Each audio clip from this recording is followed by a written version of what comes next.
Welcome back everybody. Today we're moving into section 3 of the course, and this part of the course is going to deal with all of the band descriptor requirements in the coherence and cohesion category. And in this first lecture of this section, we're going to be thinking about paragraphs and how to construct paragraphs in a logical and progressive manner. This is something that a lot of people don't realize that they have problems with. It's not something that they think they even need to think about. So do try to pay attention over the course of this lecture, even if some of it may seem like quite common sense. It's something that a lot of people actually struggle with. So we're trying to become paragraphing pros as we look at how to manage paragraphing progression. So let's remind ourselves from the previous section of the way that we should structure the overall letter. So as we saw in section 2, the structure of task 1 letters should be super simple, just one paragraph per bullet point and introduced by one purpose sentence. With the overall structure sorted, we still need to consider an important question. How should we progress through these paragraphs individually and overall in a coherent and cohesive manner? So let's think about that. Let's think about individual paragraph structure.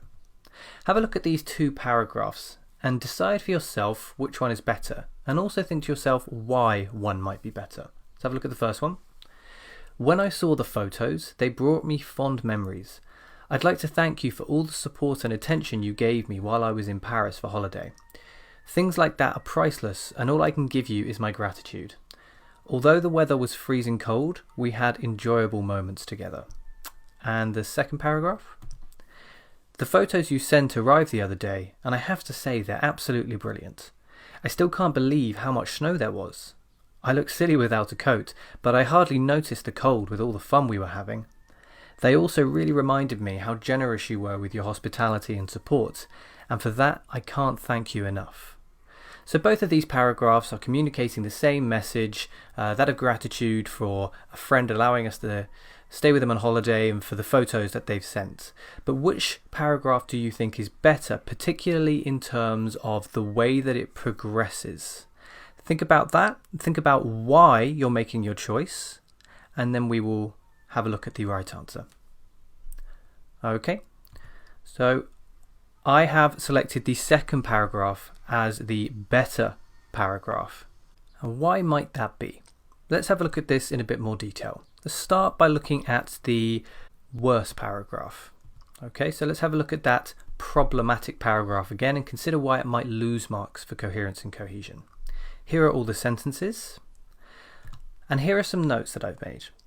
Let's have a look at that first sentence. When I saw the photos, they brought me fond memories. Now imagine that we haven't really mentioned any photos yet.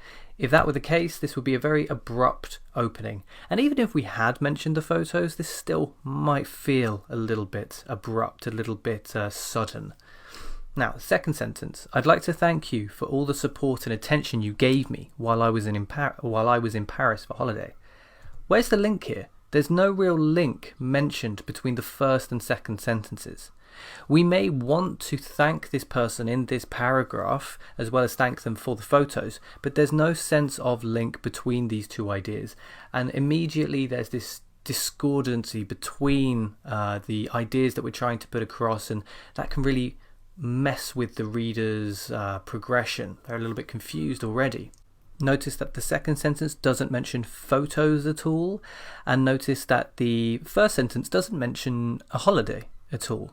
Let's have a look at the third sentence. Things like that are priceless, and all I can give you is my gratitude. So there's a little bit more of a link with the second sentence, but the problem is that the second and third sentences don't link with the first sentence, and that first sentence is vital. It's sort of introducing the topic of the paragraph as a whole. So we've got things like that, and it looks like we're referring to support and attention, but this paragraph is supposed to be more about photos and being grateful for the photos, and it's not clear that things like that refers to the photos. It looks more like it's referring to support and attention.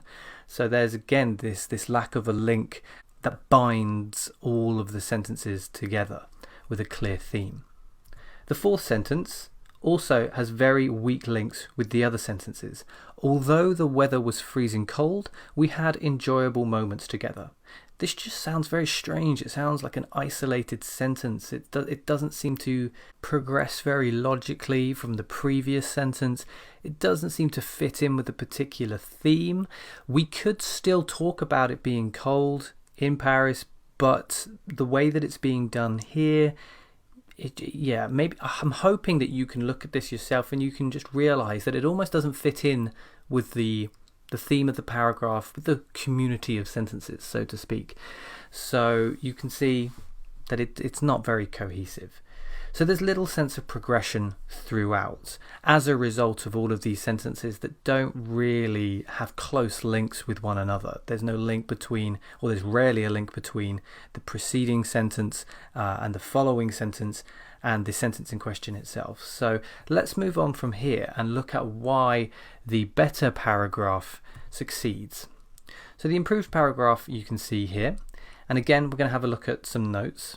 Let's have a look at the first sentence. The photos you sent arrived the other day, and I have to say they're absolutely brilliant. So this opening is not abrupt. It guides the reader into the theme of the paragraph. The photos that you sent arrived the other day. We're giving this information and we're kind of being thankful that they arrived. I have to say they're absolutely brilliant. We're praising the recipient as well. Very clear opening, very clear theme to the paragraph as we get started. Second sentence, I can't believe how much snow there was. Now, if this sentence existed on its own, that would be strange, wouldn't it? I still can't believe how much snow there was. It can't exist on its own. And that is a good thing. We don't want any sentence to exist or to be able to exist in isolation. The second sentence requires the first sentence for context. And that means that it is dependent on the first sentence to make sense. So it has a really solid link. It's such a strong link that it's actually dependent on the first sentence. Now the third sentence, I look silly without a coat, but I hardly noticed the cold with all the fun we were having. Now the third sentence requires the second and the first sentence for context, and it follows logically. So the second sentence, I can't believe how much snow there was. That only makes sense when we look at the first sentence because we can think there was snow in the photos. And we are surprised at how much snow there was. Maybe we didn't realize at the time. Whereas the third sentence, I look silly without a coat, we talk about the cold. That only makes sense when we think about the snow from the second sentence and the fact that there are photos in the first sentence. So all of this is coming together. Everything is grouped together it's almost like a little community of sentences that fit together here. The fourth sentence. They also really reminded me how generous you were with your hospitality and support, and for that I can't thank you enough. Now this fourth sentence, although it doesn't have much of a link with the second and third sentence, it does, because we're talking about the photos, and the second and third sentence also refer to photos. It's not quite as strong a link though, but it does link all the way back to the first sentence. So the sense of cohesion here is produced by sticking with the same theme. So we're returning to the idea of the photos individually. So they also reminded me. But at the same time, we are making sure we address the bullet point directives by talking about how thankful we were for the recipient allowing us to stay with them on holiday and being thankful for their support and hospitality. So this is better to put it at the end of the paragraph rather than jammed into the middle, because it's slightly separate from the idea of the photos, but we're still linking it with the idea of the photos, but they also really reminded me. But we're not jamming it into the middle of the idea of the photos. It exists on its own, but it also fits with the overall theme. So this is quite a subtle skill to be able to master, and this is why I think a lot of people struggle with this and they don't realize that they struggle with it. It's not easy, but it is something to take into consideration. So my final point here, there is a clear sense of progression throughout, and very importantly there's a very clear theme happening throughout as well, and there's a clear logic to the way that we've organized these sentences. Now, because this is quite a subtle skill that can be quite hard to master, I've just put a list of points here to summarize. So try to keep these in mind when you practice. Guide the reader into the paragraph. Don't just drop them into it suddenly without any markers. Notice the difference between the problematic paragraph and the improved paragraph, and why one just feels a little bit more gentle in the way that it opens the paragraph. Be wary, be cautious of any sentence that can exist independently of any others in the paragraph. You want to make sure that after the first sentence, every sentence that follows needs a previous sentence to make sense. It needs to be dependent. It needs to have that previous sentence for context. Make sure every sentence has a clear link to its preceding sentence and its following sentence.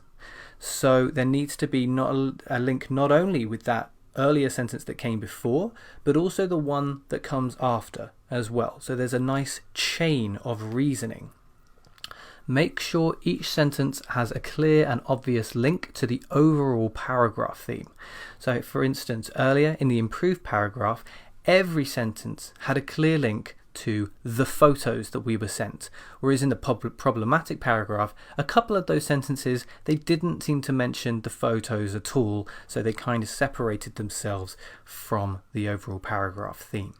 Finally, try to ensure that there is a clear logic to the way that you sequence your ideas and sentences. For instance, in that previous improved paragraph that we looked at, there is a reason that we left the gratitude for the hospitality and support until the end of the paragraph. We linked it with the idea of the photos, but we left it to the end of the paragraph because we didn't want to break up the sequence of ideas that was necessary to talk about the individual photo that we wanted to mention, that of the snow and that of not wearing a coat. If we randomly inserted the gratitude into the middle of that little story, there would be a breakdown in logic, and the examiner and the reader in general would feel a little bit confused as to why we did that. That was the problem with the problematic paragraph. So as I said, a lot of this may seem like common sense to you, but it is something that I think a lot of writers struggle with without realizing it. So make sure you just keep these points in mind as you write and progress through your paragraphs, and I'm sure you'll be able to produce very logical, coherent and cohesive paragraphs in the future.